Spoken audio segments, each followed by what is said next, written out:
Silent tremor, a river's fate, a region's fear, the Yarlung Tsangpo, a river that has been the lifeblood of civilizations for centuries, now stands at a crossroads.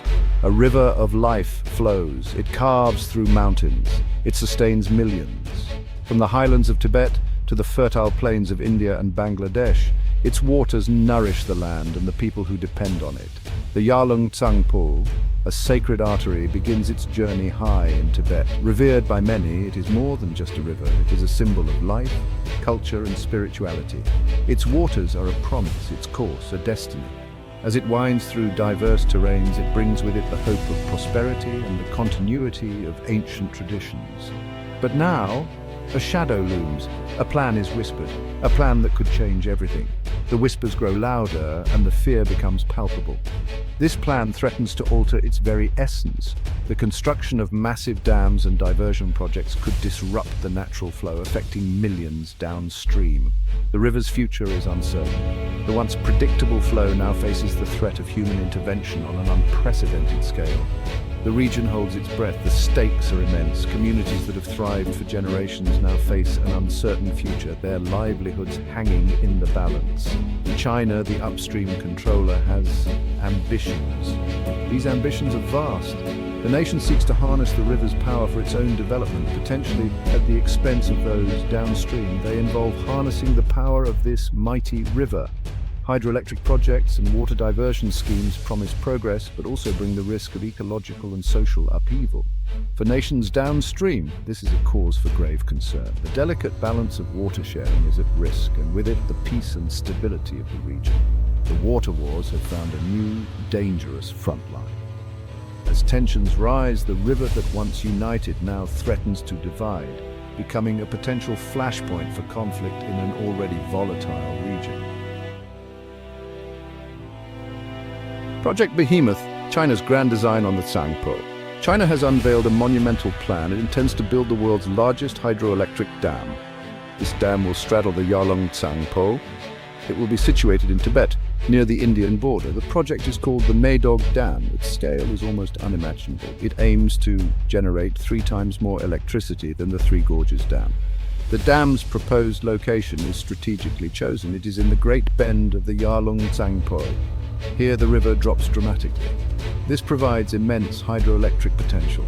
The river is being weaponized. The Brahmaputra's pulse. Geopolitical stakes for India. The Yarlung Tsangpo does not remain confined to Tibet. It flows across the border. It enters India. Here it becomes the mighty Brahmaputra. This river is a lifeline for northeast India. It waters vast agricultural lands. It provides drinking water to millions. It is central to the region's culture and economy. The construction of a mega dam upstream poses an existential threat.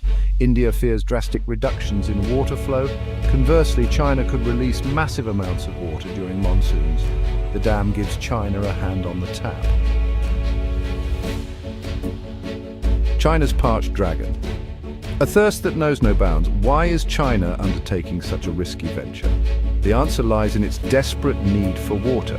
China is facing a severe internal water crisis. Its northern plains are drying up. Its major rivers are polluted. Groundwater is overexploited. Decades of rapid industrialization have taken a heavy toll. Economic growth has come at a steep environmental price. The dragon is thirsty. This water scarcity is not evenly distributed. Southern China has abundant water. Northern China faces acute shortages. The Yarlung Tsangpo Dam is seen by some as the next step. Section 5, Himalayan Heights, the geostrategic water tower. The majestic Himalayas, with their towering peaks and vast expanses of snow, are not just a natural wonder, but a critical geopolitical asset. The Himalayan region is crucial in this unfolding drama. It is a region where geography and politics intertwine, shaping the destinies of nations. It is often called the Third Pole, a testament to its significance in the global climate system and its role in sustaining life across Asia. It holds the largest reserves of ice and snow after the Arctic and Antarctic. These glaciers are not just frozen water, they are lifelines for billions. These glaciers are the source of Asia's 10 largest rivers. They feed mighty rivers that traverse the continent, nurturing civilizations and economies. These rivers sustain nearly 2 billion people. From the fertile plains of India to the bustling cities of China, these waters are indispensable. Control over the Himalayas means control over Asia's water tower. Whoever holds sway over this region can dictate the flow of water, and with it, the fate of nations. Tibet, annexed by China, sits at the heart of this water tower. It is a strategic plateau, a high-altitude fortress that commands the sources of Asia's great rivers. It is the fountainhead of rivers like the Indus, Sutlej, Brahmaputra, Mekong, Salween, and Yangtze. These rivers are the arteries of Asia, vital for agriculture, industry, and daily life.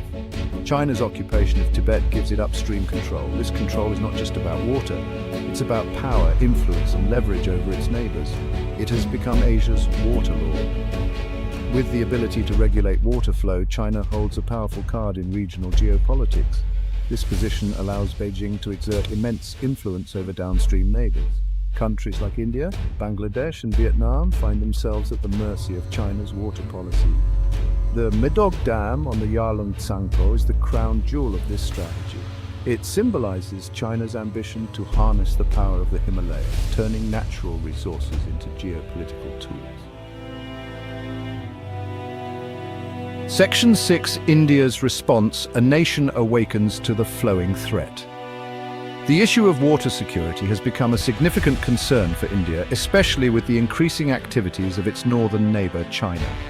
India has not been a silent spectator. The Indian government has been actively monitoring the situation and has taken several steps to address the potential threats posed by China's dam-building activities.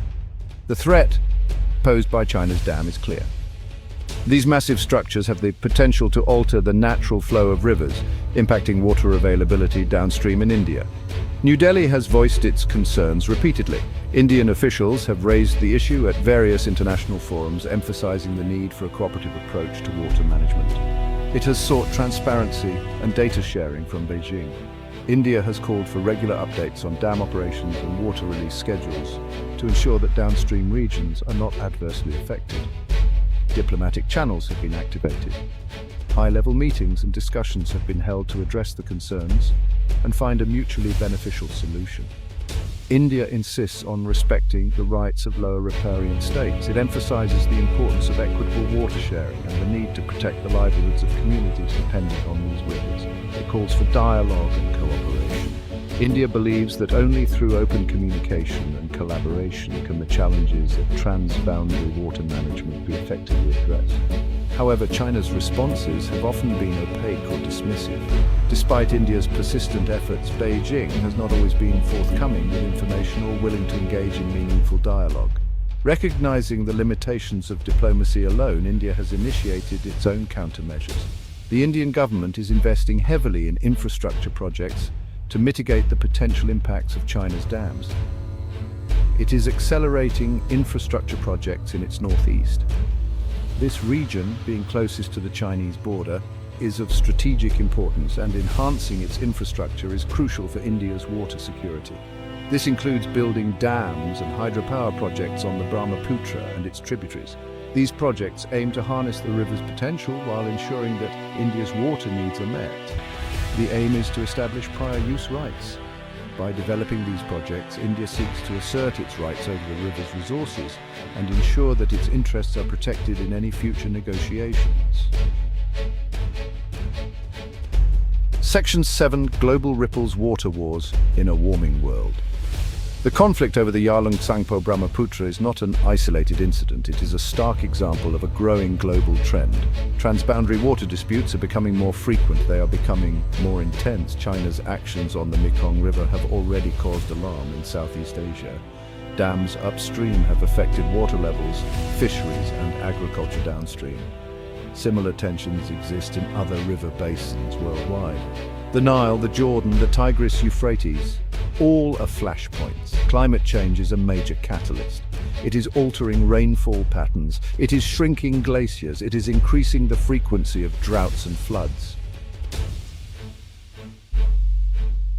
Section 8, the unseen scars, ecological and human costs downstream. The focus on geopolitics often overshadows the profound ecological impact. Megadams fundamentally alter river ecosystems. The Medog Dam threatens the rich biodiversity of the Brahmaputra basin. This region is a global biodiversity hotspot. The dam will obstruct fish migration. It will trap nutrient-rich sediment. This sediment is vital for the fertility of floodplains in Assam and Bangladesh. The loss of this sediment will degrade agricultural lands. The human cost will also be immense. Millions of people depend directly on the Brahmaputra.